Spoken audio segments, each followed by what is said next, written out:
Welcome back, everybody, for another deep dive. Today, we've got some excerpts from Dr. Mihaly Csikszentmihalyi's audiobook, The Evolving Self.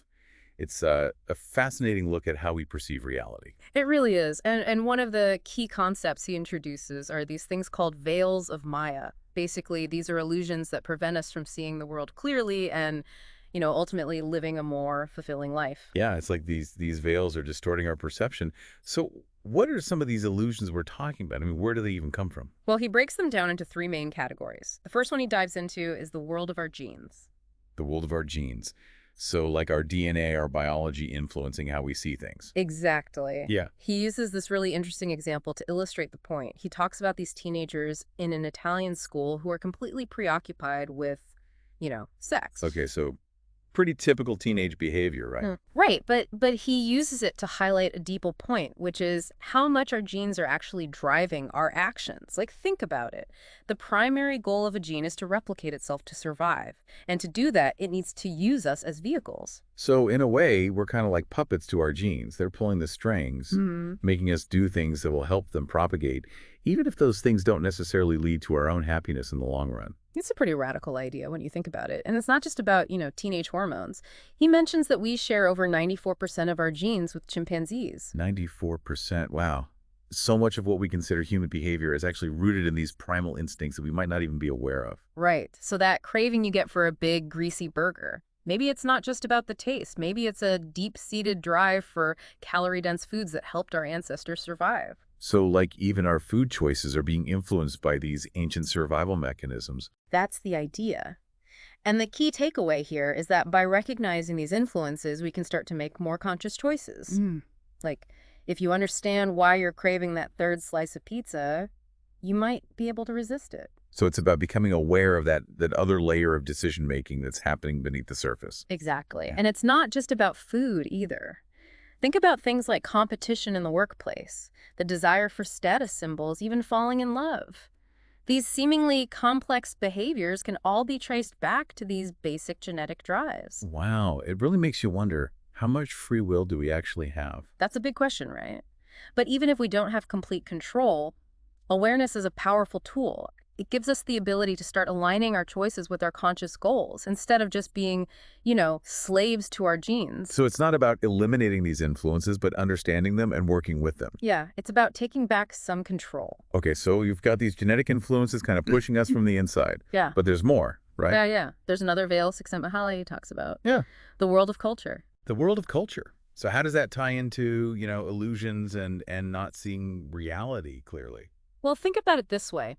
Every culture has its own set of values, beliefs, stories that it tells its members. And these narratives, they shape how we see the world, how we interpret events, what we consider right and wrong. Right. It's like culture is a lens we view everything through. Exactly.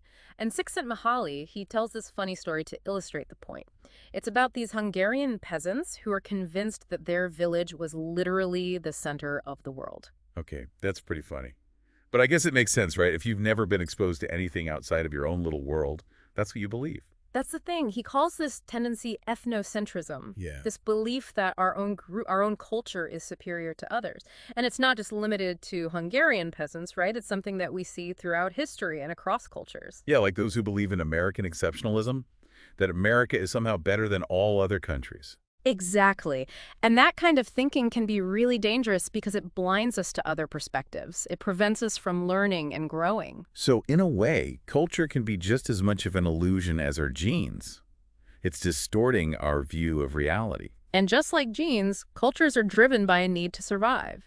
They need to convince their members that their way of life is the right way, the best way. And sometimes that leads to, conflict and prejudice. Because if your whole identity is wrapped up in the beliefs of your culture, then anything that challenges those beliefs is seen as a threat. Right. And we see this play out all the time, don't we? Wars, political divisions, religious intolerance. Often these are rooted in these deep-seated cultural differences. But the world is so interconnected now. We have access to information and people from all over the globe. Shouldn't that be breaking down these cultural barriers? Well, that's the hope. Yeah. But Csikszentmihalyi raises an interesting point about that. He argues that the diversity of subcultures we see in modern society doesn't necessarily equate to true integration. So we might have all these different groups existing side by side, but they're not really interacting or understanding each other. That's often the case. Think about the online world, for instance. We tend to create these little echo chambers where we're only exposed to people who share our views, which just reinforces our existing beliefs. It's like we're surrounded by mirrors, just reflecting back our own perspectives. And that can be really limiting because it prevents us from seeing the world in all its complexity and nuance. So even though we might have more exposure to other cultures, we're not necessarily engaging with them in a meaningful way. Right. And that's why it's so important to be aware of these cultural influences, to question the narratives that we've been told, to step outside of our comfort zones and experience different perspectives. Because if we're not careful, we can just end up living in a world that's been pre-programmed by our culture. Like, are we really making our own choices? Or are we just following a script that's been handed down to us? That's the question each of us needs to ask ourselves. Because if we don't, we risk becoming, just another cog in the machine. So we've got our genes influencing us from within and our culture shaping us from without. But there's one more piece to this puzzle, right? This veil of the self that Csikszentmihalyi talks about. Exactly. And this is where things get really interesting. Because this veil is all about how our own minds, their own egos, create illusions that prevent us from seeing clearly. Okay, so the ego, what's that all about? And how does it create illusions? Well, in a nutshell, the ego is that part of us that's concerned with our own individual identity, our self-image, our sense of importance. Right. We all have that voice in our head that's constantly analyzing, judging, comparing ourselves to others. Exactly.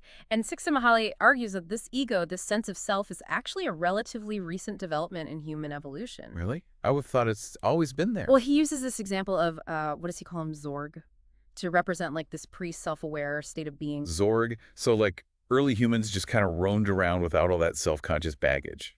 That's the idea.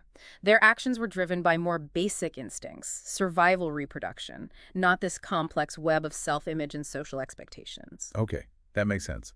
But then how did we develop this ego thing? What was the evolutionary advantage? Well, it allowed us to reflect, plan for the future, to create these elaborate social structures, which obviously had huge benefits for our species. Right. But it sounds like Csikszentmihalyi is saying there's a downside to this ego development too. Oh, absolutely. Because once that ego arises, it becomes very concerned with its own survival, its own importance. Yeah. And that can lead to all sorts of Pretty problems. flimsy. Well, think about it. We start identifying our self-worth with external things, possessions, achievements, relationships. And when those things are threatened, our ego feels threatened. So it's like we're building our whole sense of self on this shaky foundation. Yeah, and that's why we experience so much anxiety and insecurity. Yeah. Because we're constantly trying to protect and prop up this fragile ego. That makes a lot of sense. So how do we deal with this? How do we see through the illusions created by the ego? Well, Csikszentmihalyi doesn't offer any easy answers, but he does suggest that the first step is, again, awareness.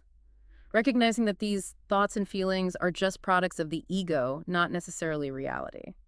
So it's like learning to observe those thoughts and emotions without getting swept away by them. Exactly. And he also emphasizes the importance of finding your sense of self in something larger than yourself. Like what? It could be connecting with nature, dedicating yourself to a cause, practicing mindfulness, anything that helps you transcend those narrow confines of the ego. So it's about shifting our focus from me, to something more expansive. Right, because when we do that, the ego loses its grip, and we start to see the world more clearly, more objectively. So we've explored these three veils of Maya. The world of our genes, the world of our culture, and the world of ourself. It's a lot to take in. It is, but the key takeaway is that even though we're all subject to these illusions, we're not powerless. By becoming aware of them, we can start to break free. We can start to make choices that are aligned with our true values, rather than just reacting to these deeply ingrained programs. And ultimately, that's what leads to a more fulfilling and meaningful life. It's been an amazing deep dive, and I hope it's given you a lot to think about.